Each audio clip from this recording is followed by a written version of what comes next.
about $218,000, in large part, as we're all familiar, because of the COVID-19 pandemic impact on the market. And that by itself in the last month has come back about 10% since our low period. Increases in future years in the terms of the distribution will be based on the market value of the fund. While our annual community service fees are critical in the support of current programs, our gifts to the foundation help secure these programs for tomorrow. We invite each of you to invest in the future by making a gift from your current assets, including your IRA assets for those that are 70 and a half or older, by designating a portion of your estate for distribution to the foundation upon your death or through a bequest. Donated funds are invested permanently to build long-term, stable support for our many humanitarian projects, saving lives and improving health and well-being of those that are less fortunate abroad, and providing educational opportunities and other improvements in the lives of young people. In calendar year 2019, 136 gifts were received, totaling $95,743 of additions to the foundation's value. That support is today being recognized, if you will, for those that are society pin entitled. Can't give it out today virtually, but those that have achieved the cumulative level of $1,000 this year are Bruce Benz, Todd Kephart, Steve Kessler, and Tom Millard. For those that have either provided cumulative giving of $10,000 or more, or who have qualified through the establishment of a bequest through their trust or will, achieving at least $10,000 of cumulative level support. We have one such member this year for the Benefactors Assembly, and that's Fred Beutler. And for those that have contributed cumulative $25,000 or more, again, through either giving and or bequest intentions, we recognize you as Legacy Circle members. And this year, we're pleased to be able to say that Joanne Martilla Pearson has made that type of commitment. Again, to all of you, thank you for your continued support, and we really appreciate that which has been provided. Thank you for the opportunity. Thank you very much, Norman. And Rotarians, thank you so much for your generosity. You are such an awesome group, and we are awed by the gifts that you've given us. Moving right along, speaking of peace and gratitude, I would like to call Bev Seifert forward. Bev Seifert, along with Dennis Powers, have been co-chairs of the Rotaractors this year. And they're bringing our speakers from Rotaract to us today. And are we having other Rotaractors with us? Beverly, tell us the story. Yes, we are. All right. Yes, we are. Okay. Yes, I'd like to welcome, I think there's a bunch of Rotaractors actually on the call today. And I know we have several, hopefully all of our people on our Rotaract committee. And so we are going to once again honor our tremendous students and the work they do. And it is now a privilege for me as co-chair of the Rotaract Committee to recognize our two past presidents. That would be Abbey Edwards and Luis Orozco as gifted and talented and committed leaders in our Rotary family. Abbey, we're going to hear from you in a minute, but let me just talk about you a little bit and say that when you were president a couple of years ago, you took the Rotaract Club to new heights in many ways. You increased the number of Rotaract service activities. You worked hard to plan interesting Rotaract Club meetings. You supported all of our Rotaract committee activities. You served as a great role model for other students. And you truly demonstrated your personal value of service above self by joining the Peace Corps upon graduation. Luis, as immediate past president, you demonstrated superb leadership skills in numerous ways. You created and nurtured a very strong Rotaract leadership team. You created specific procedures for recruiting and retaining new members, making sure that they felt welcomed and valued. You invited several Rotarians to share their expertise at meetings, and you reached out to the broader Rotary community, including our local interactors. I think you spoke at a district interact conference, and you certainly were involved with the Peace in the Streets Wayne State effort in terms of engaging with other Rotaractors around the state. And so it is now my pleasure on behalf of the Rotary Club of Ann Arbor to honor both of you with an honorary Paul Harris Fellow Award. We hope that your Rotaract experience here at Michigan is just the start of your lifelong commitment to service as a Rotarian, and that you will seek out a Rotary Club wherever you may roam. We're so very proud that you earned your first Paul Harris Fellow Award here with the Rotary Club of Ann Arbor. Let's all give them a hand. Hey. Okay. I told Luis that we were going to honor our Rotaract Club once more. He had no idea it was specifically to honor him, and Abbey had no idea that we were also bestowing that honor on them. So let's get to Abbey. You're in for a treat. Abbey Edwards is a University of Michigan School of Public Health 2019 graduate. She obtained her Bachelor of Arts in Community and Global Health with a minor in Spanish. She was a member of Rotaract for 4 years, serving as the president, the International Service Chair, and International Initiatives Coordinator. After graduation, Abbey joined the Peace Corps as a community health facilitator in Peru. There, she lived in a tiny 600-person community, working with local institutions on community health promotion activities, dealing with anemia, malnutrition, and adolescent pregnancy. Due to COVID-19, the Peace Corps issued an emergency evacuation of all volunteers on March 15th. And Abbey is now back home with us in Owasso, Michigan. She's made great connections through her time in Rotaract and attributes her call to join the Peace Corps to her passion for service that was nurtured by Rotary throughout college. Let's hear, Abbey has some adventures to tell you, and let's bring out Abbey. Thank you so much, Bev, for that introduction, and totally blown away also by the Paul Harris Award. That is amazing, and I am very grateful. I'm going to get right into it because I'm not sure we have a ton of time. I'm going to share my screen. I have a PowerPoint presentation for you all. Let's see here. Yes, there we are. Okay, so we're going to, I'm assuming that's good for you all. Yep. But so like Bev mentioned, I was a Peace Corps volunteer serving in Peru from 2019 to 2020. Unfortunately, my time was cut short, but I'm happy to be here with you all today to talk a little bit about my experience. And I gave my presentation, I was trying to come up with a title, and I came up with this alliterative from Peace Corps to a pandemic, to really encapsulate everything from my service and then the eventual evacuation that we went through in March.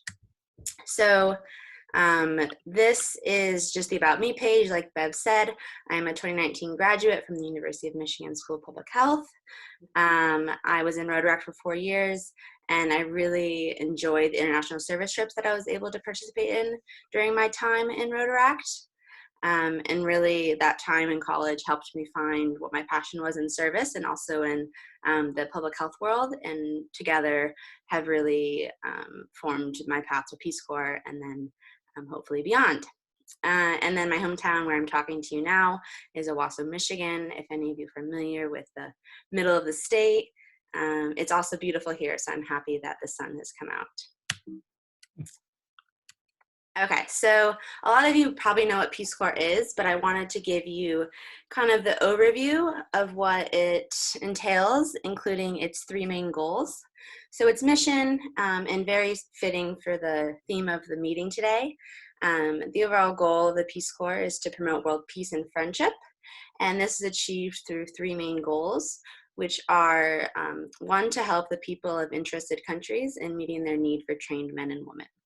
And this sometimes is misinterpreted. This actually means the trained men and women in this phrase are the people of the host countries, not the Peace Corps volunteers. So the role of a Peace Corps volunteer is to help train the host country nationals to become those trained men and women. So more or less capacity building in that aspect.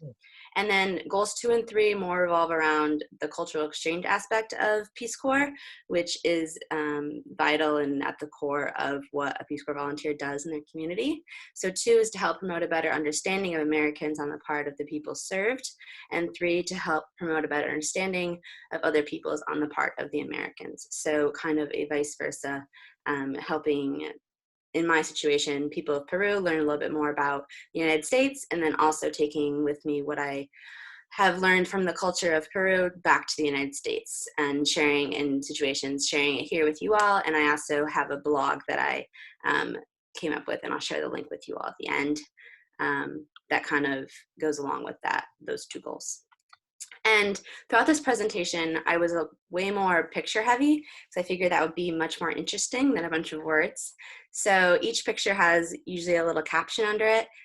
So if I don't, usually I'll try and talk about each one, but if I don't, you can hopefully read the caption and get the gist of what's going on. So this is the swearing in ceremony that happened in November. I'm not in this picture scene, but I'm in the second row there. And this is the representative from the U.S. Embassy in Peru taking our oath. All right, so the first 3 months of any volunteer's training, 11 weeks, 3 months more or less, is the pre-service training.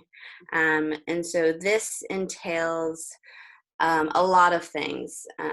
They're long days, 8 to 5, consisting of sessions on the Spanish language, Peruvian culture, society, and then technical training with community health promotion.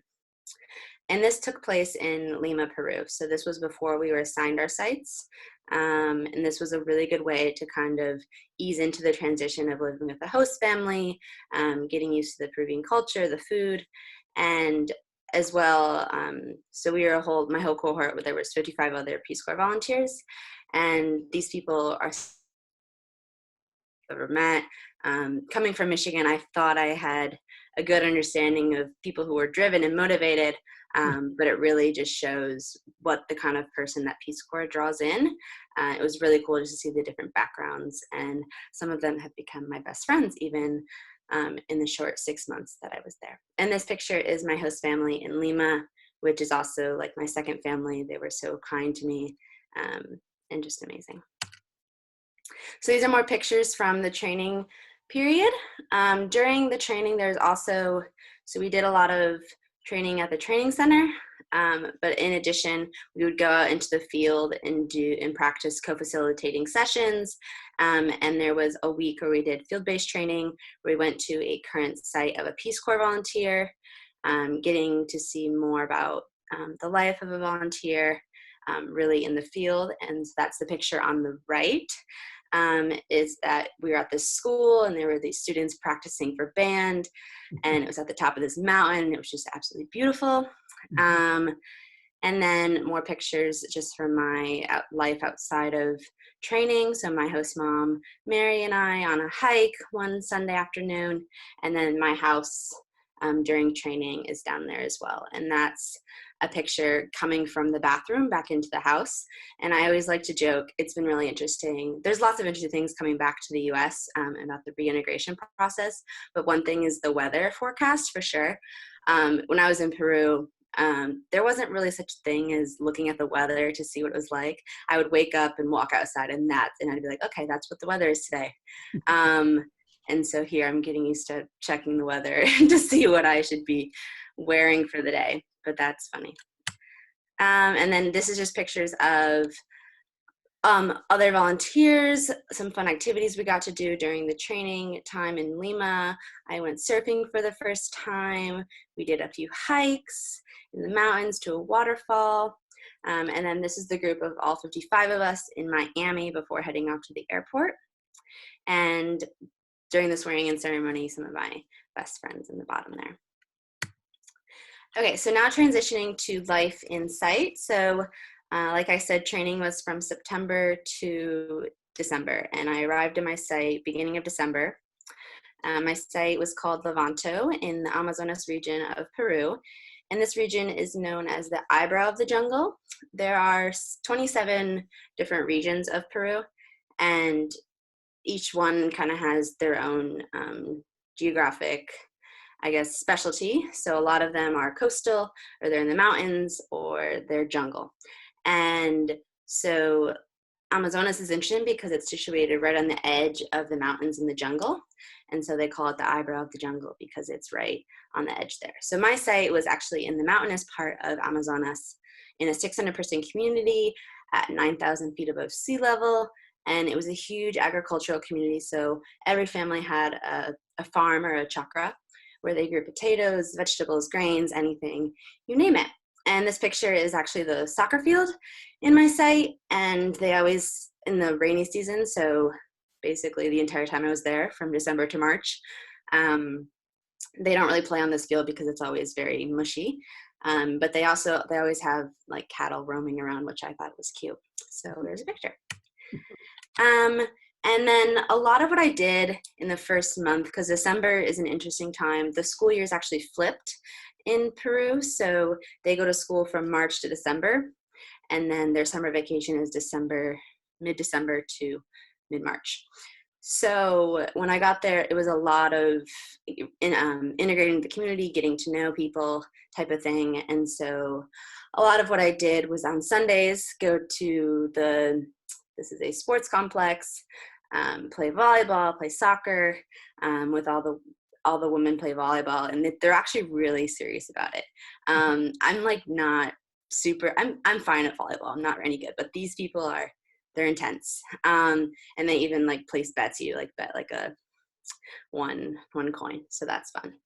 And then just the top left is a view of the plaza. The mango truck would come in every week, and you could get these big juicy mangoes for like 15 cents. It was crazy. And then just some pictures of the houses in the community and the dogs, of course, that were always roaming around. A lot of what I participated in too was food. Food's a huge part of Peruvian culture. They like to say food is love, love is food, and that's definitely true. So this is one of my favorite Peruvian snacks, I guess, that my host mom would make, and I would help with that, and they're called guanes. So first you start by grinding up the yuca by hand, nonetheless. You mix it with a bunch of other spices and ingredients. You fold them into, they're kind of like banana leaves, but they're called bayu leaves. And you put chicken and roasted peanuts. It's really good. And then you wrap them up, tie them, and boil them, and then you eat them. And they're really good. Okay, so now transitioning into my role as a community health facilitator. So like Bev mentioned, the three main health issues that I was working with were anemia, chronic malnutrition, and adolescent pregnancy. And with these three, I mostly worked with my counterparts in the health post, health high school, and the local municipality. And this picture here on the left is the health post in my site. There's different levels of the health posts and health centers in Peru. And so it starts at like a 1.1, very basic, no doctor, no advanced, no, you don't have a laboratory. And this was a 1.1. And so there was a total of 3 health staff. They were all nurses that would rotate in, and the health post was open from 7 to 7 every day. And so they'd rotate. And they were some of the hardest working people I've ever met. And I was really happy to spend a lot of my time with them. And then the last point here is that I was a first generation of a 6-year cycle. So what Peace Corps does, in Peru at least, is that every 6 years they reevaluate and rewrite the project framework that volunteers work under. So as a health volunteer, I was the first volunteer in my site working under this framework. And so after me, the idea was that there was going to be 2 more volunteers to continue the work that I was doing. And in that way, they think about the sustainability aspect, because for projects that are dealing with these issues, it's hard to get them sustainable and up and running in only 2 years. But I wasn't the first volunteer in my site. Previously, there had been, I think, 4 other volunteers, but they were in the agriculture sector and some others. Ooh. So, my bad. Another thing that I did, and I wish I could talk more about the projects dealing with the my project framework with the health sector, but in reality, a lot of what I did for the first 3 months was this community diagnostic study. So the idea of going into site is that you need to take some time to get to know the community and do a community needs assessment, to focus on the 3 objectives in the project framework, because in training you learn a lot about these issues, but in practice and application they can play out a lot differently. So the first 3 months I did a lot of surveys, interviews, questionnaires, talking to people in the community, gathering data to present to them. And it's quite sad because I had a 40-page community diagnostic study all in Spanish, like an hour-long PowerPoint presentation, and I was supposed to present a week after that I had gotten evacuated. So the work is done and that's great, but it was anticlimactic to do all this work and be able to finally get going in the projects and just to be evacuated. But it is what it is. So this picture is the nurse from the Health Post and I doing house visits in the community. And then I also quickly wanted to show you just a snippet of what kind of information that I would have included in my presentation. So this is something, data collected from the high school survey that I did with all 60 of the high school students from ages 12 to 17. And this says perceptions about community life or community and school life by gender, so male and female. And then the first one is the percentage of students who feel they participate in the community. 31 males say they do, 42 females. Second is they perceive themselves as a leader. So you have, again, the disparity there. And then what's really telling is the last one is they observe bullying in the classroom. And a grand majority of both genders say that that was an issue. And that was one thing that I had talked with the high school director about, is trying to incorporate in some sessions some topics that would prevent the bullying that was becoming a problem in the school. So some secondary activities that I also was able to do during my time. Like I said, the school year is flipped. So during the months of January, February, March, the kids are free on summer vacation. And so they have what's called vacaciones útiles, and that is basically summer school.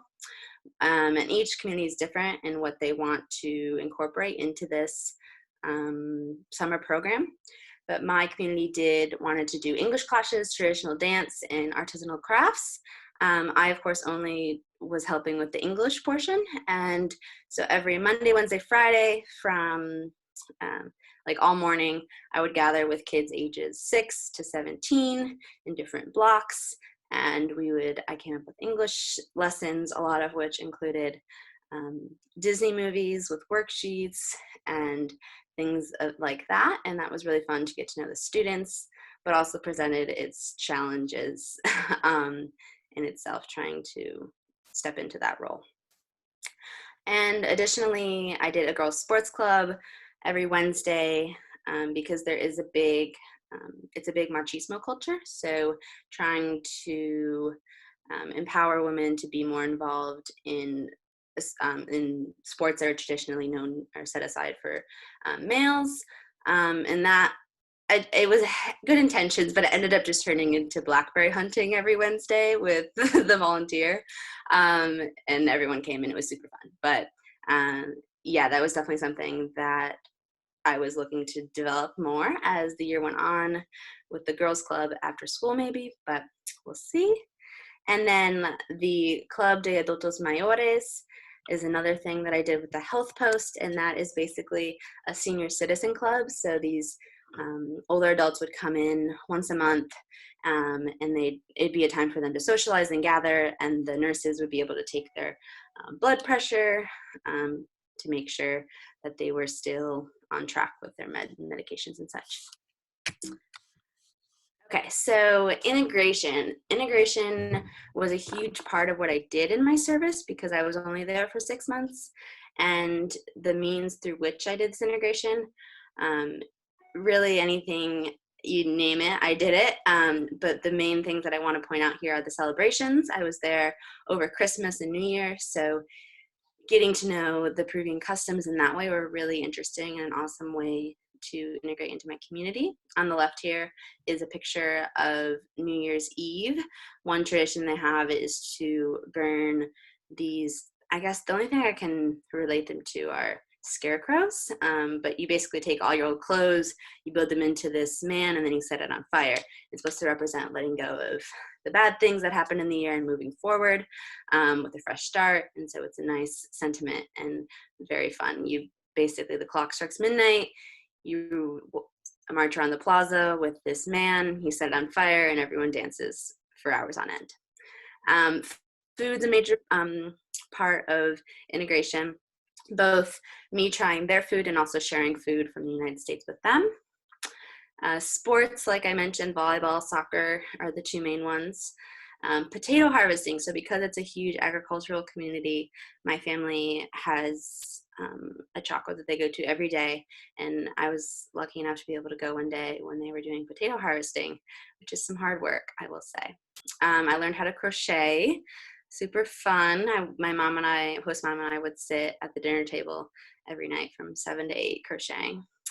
I got to go do some hiking, and really this list could go on forever, but super prominent part of my service.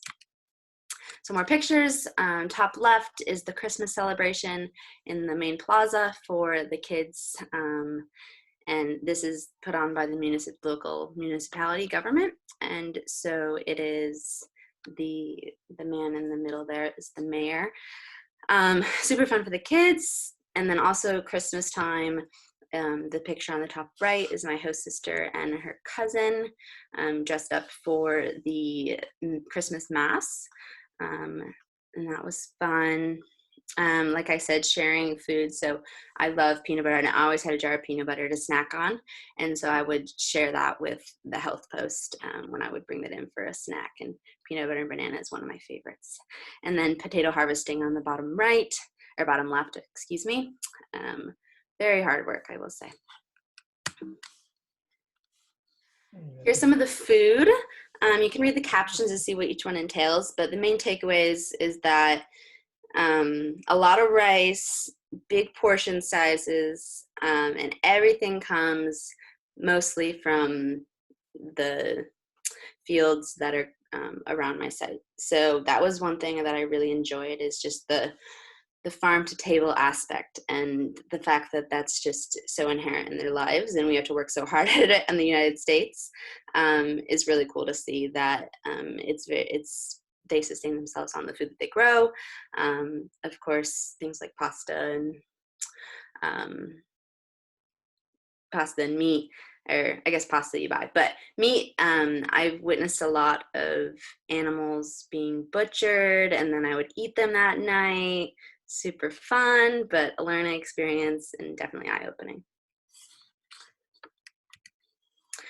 And then I thought everything was going well, and then came March 15th, 2020. So with this, it was very, it was a lot of things all at once, but basically these are the emails that were sent to us by Jody Olson, the Director of Peace Corps, in her decision to evacuate all volunteers around the world. And so the main things that I highlighted here were the reason, and I think some people think the reason that we were evacuated is the fear of us getting the virus, whereas in reality, as the Peace Corps, as like a huge governmental agency, a lot of what they think about is safety and security. And so yes, that's an issue, and a lot of countries don't have the infrastructure to maybe handle a huge caseload. But one of the bigger reasons why we were evacuated was the ability for us to leave countries. So because all of the borders for a lot of countries were closing, it was a situation in which if there were to be an emergency, volunteers would not be able to leave. And that is one of the main reasons why they decided to evacuate us all. And additionally, she noted this is a temporary suspension, that they're not closing all posts. And so I'll get into that further later, but there's definitely rumors going around now that Peace Corps is done forever, and that's definitely not happening. But and this just highlights her intention to resume activities when it is safe to do so. So then the evacuation timeline, starting on March 15th, the evacuation notice that came in at about 11 p.m. midnight. So then Monday, March 16th, we were all required to consolidate to our regional capitals. I think I woke up at 5 a.m. that day on 2 hours of sleep and had to tell my host family, had to run around and tell everyone that I was leaving. And that was a very challenging thing to do for sure. But that same Sunday that we got our evacuation notice, the president of Peru also issued a closing of all borders. And so with that, travel was very difficult. So therefore, we weren't able to leave our capitals until Thursday, take a 24-hour bus ride to Lima. And then same thing, we weren't able to get on a flight to go back to the United States until Monday, a week later. And then finally, I made it home on Tuesday, March 24th. So it was quite an ordeal. And I don't have a lot of time. I don't want to go too much longer, but I outlined the whole, if you're interested in the evacuation process, I outlined the whole thing in my most recent blog post, if you're interested in reading more about that. But here I want to share just a few more photos. Top left is the group of the Amazonas volunteers consolidating the regional capital.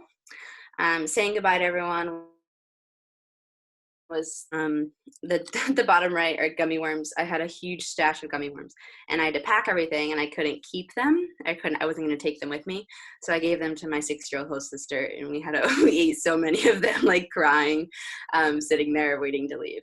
And then these are my health post staff, bottom left. And this post on the right is interesting. This isn't my photo. This is a photo that showed up on Facebook when we were all trying to consolidate into the hostel in the regional capital.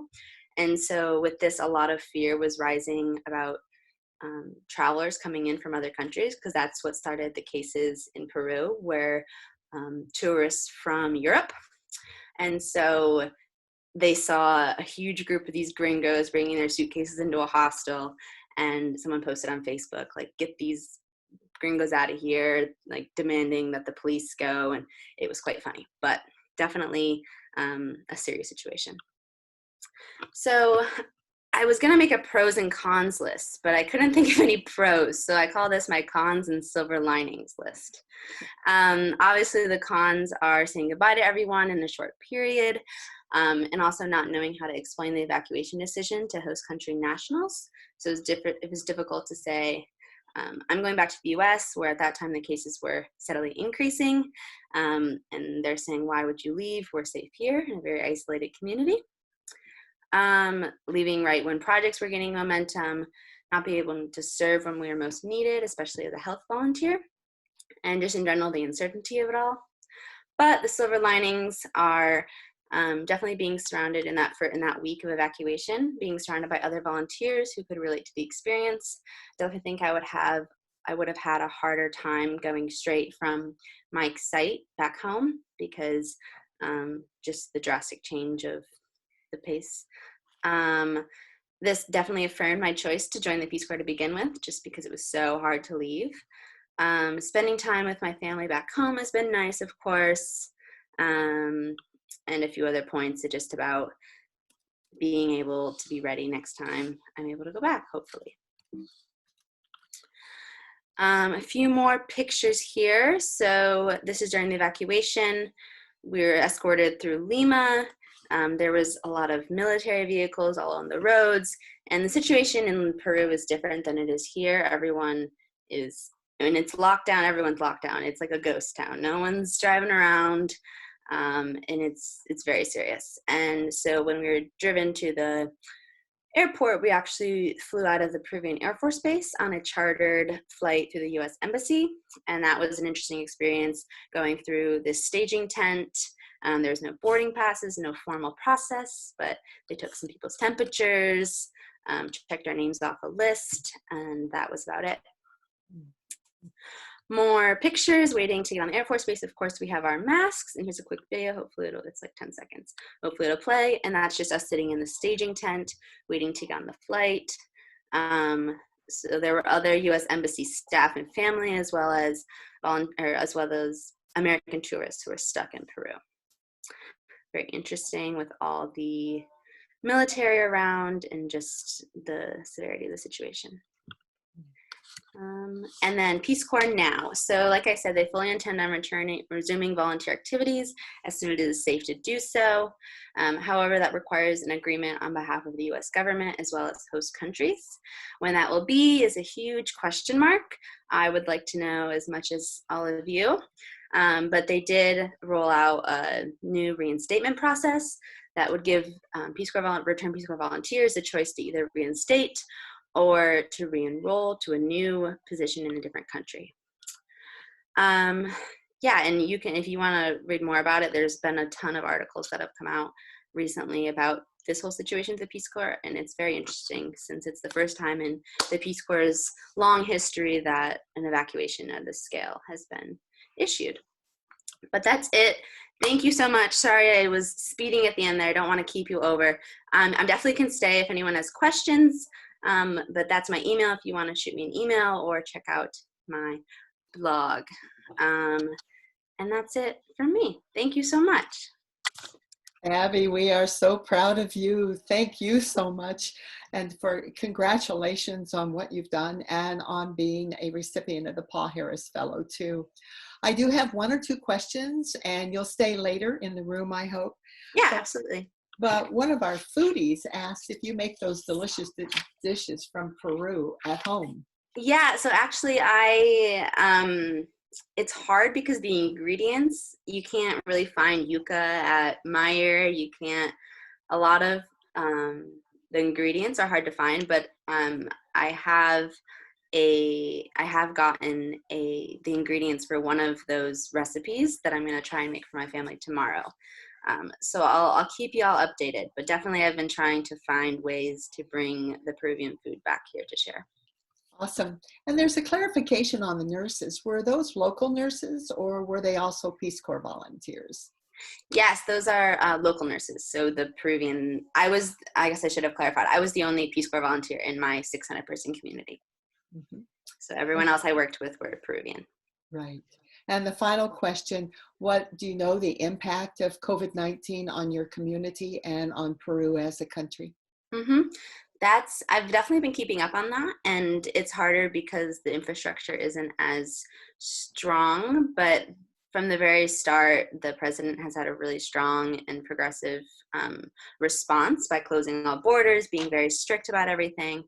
And so the cases have been increasing. I think Peru is one of the top countries for cases in Latin America right now, which is unfortunate. But as far as my community goes, I keep contact with my family and some people from the Health Post, and they have told me that the cases haven't come to the site yet, but the nearest city, which is about an hour away, there has been cases there, and they're definitely concerned, but hopefully able to contain it. So proud of you. Thank you so much. I want to alert Abby to the fact that there are 19 messages in the chat room that she should look at before she leaves the meeting, because they're wonderful messages. Absolutely. Thank you. Thank you, Bev. Thank you, Rotaractors, and congratulations and shout out to Louise for your Paul Harris as well. Yeah. Next week we're back here again, and Brian Schrag and the Strive Committee have been working very hard with the students at Pathways. We are awarding scholarships to them this year, and that's next week's program. But it will be punctuated by a wonderful visit from Dr. Rose Balanca, who is president of Washtenaw Community College. She will deliver a message to these students and to you, Rotarians. So that's what's coming up next week. To end the meeting, I have a quote from John F. Kennedy, so appropriate for the Peace Corps, so appropriate for Abbey. Mhm. He said, "A great change is at hand, and our task, our obligation, is to make that revolution, that change, peaceful and constructive for all." That's it, Rotarians. Ring the bell, John. Thank you so much. Uh-oh. Uh-oh. Wonderful meeting. Wonderful meeting. Thank you so much. Bob Buchanan to Laura Walters. Could I have a word with you afterwards? No, I'm serious. Thank you. Yeah. Stay safe. Bye, everybody. Bye, Heidi. Take care, Rosemary. Take care. Thank you. Nice you're there, Linda. Hi there. Yeah, take care. All right. Y'all come to our happy hour. Bye, everybody. Bye. Bye-bye. Wow, 17 messages. She is very good. Amazing. I don't know what that D means. Sylvia Pedraza, nice to see you here. Yeah, nice to see you. Yeah. How about this Rotaractor, huh? Oh, that was very nice. I really enjoyed it. It was Yeah. wonderful. Thank you. It was really good.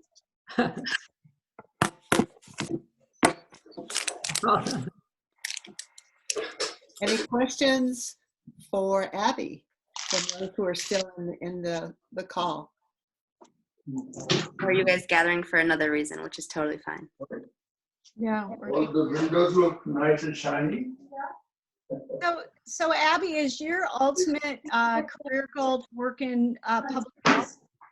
Yeah, so right now, one of the things that I'm trying to figure out is whether to wait around for Peace Corps, because right now it's a big question mark, or to go to grad school and get my MPH, or to start working. Yeah, but eventually, definitely public health. That's the way I'm going at this moment. Great. That was a fascinating, and I'm sure if the whole story of the evacuation was probably just fascinating to hear, and made the whole thing that's going on globally so very real to you. You know, the rest of us have sort of been, I'm sure members have had experiences, but most of us, like me, I've just been home, and other than going out and seeing people in face masks and whatnot, it still doesn't feel quite. I'm sure, like I say, for you, having to have been evacuated, and I do hope the Peace Corps finds its way through and soon. So. Yeah, definitely. I think what was definitely, it hit home for me was traveling not only from Lima to Miami, but then having to go from Miami to Atlanta to Flint, right when it was starting to really become very serious. And so I was very precautious going through Atlanta, of course, like the busiest airport in the world. But yeah, there was, I think, 10 people on my flight, both flights. So there was the airport was very dead, which helped me feel better, but definitely different than what I'm used to. Yeah. And did you go to a Rotary Club meeting in Peru? I did not, but I actually was able to meet with a Rotary member who came in for a training one day, and we had a really long conversation, a really great conversation about Rotary, and he was so excited that I had been in Rotaract and that I had been connected through Rotary, and we had been messaging back and forth for quite a bit of time. And so I never had the time to go to a Rotary meeting because I was always in training from 8 to 5, but it was really cool to interact with a Rotarian from Peru. Mhm. Other questions for Abby? I know your Spanish. Thank was you very much, great. Abby. Yeah, It's thank really you guys. interesting.